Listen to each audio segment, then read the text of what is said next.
पंढरपूरच्या राजकारणात सध्या वाखरी जिल्हा परिषद गटाची चर्चा गल्लीपासून दिल्लीपर्यंत रंगली आहे।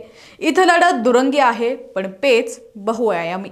एका बाजूला राष्ट्रवादीचे अभिजित पाटील यांनी मयुरीताई बागल यांना मैदानात उतरवलंय, पण दुसऱ्या बाजूला परिचारक गटाने राष्ट्रवादीतून आलेल्या मोनिकाताई काळे यांना भाजपची उमेदवारी दिली आहे।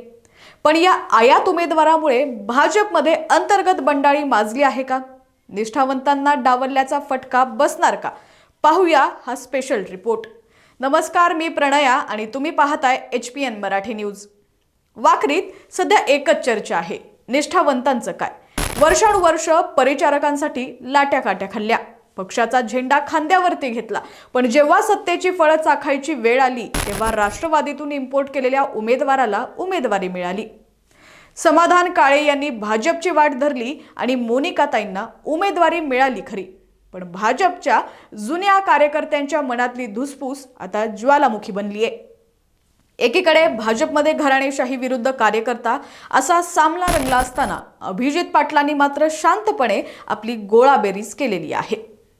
दोन्ही राष्ट्रवादीच्या नेत्यांना एकाच मंचावरती आणून मयुरीताई बागल यांच्यासाठी त्यांनी रान पेटवलंय।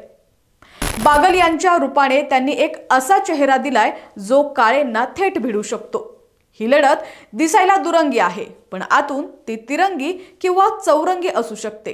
का? कारण नाराज झालेला निष्ठावंत जेव्हा शांत बसतो तेव्हा तो घातपात करतो, असं राजकारण सांगतं। काळेंच्या घराणेशाहीचा फटका भाजपला बसणार की परिचारक आपली मॅनेजमेंट वापरून ही खिंड लढवणार? मतदार राजा हुशार आहे, त्याला आयात केलेलं समजतं आणि डावललेलं उमजतं। वाखरीचा हा दुरंगी सामना आता कुणाच्या घराणेशाहीला घरी पाठवतो आणि कुणाला गुलाल लावतं हे पाहणं औत्सुक्याचं ठरेल। अधिकच्या अपडेटसाठी पाहत रहा HPN मराठी न्यूज।